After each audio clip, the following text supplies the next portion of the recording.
Hinaot mabalhog siya sa prisuhan kung mapamatud-an nga siya nagpasud, siya nagfacilitate, siya enabler o siya cuddler, siya tigdupa ini mga nahilambigit sa illegal nga pogo operations diya sa Bamban.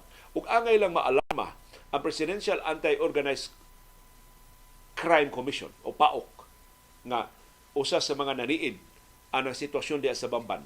Kay sa unang ronda nga ilang ipisudahan atong Pebrero 2023, angan sa pogo Hong Sheng pa.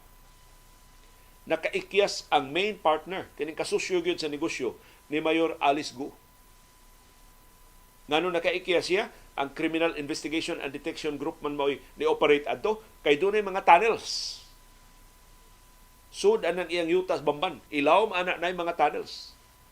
Nakabasa tayo ni sila sa taktikas Hamas dito sa Gaza. Gibutangan sa nilang mga tunnels. Uway, nagana na si IDG.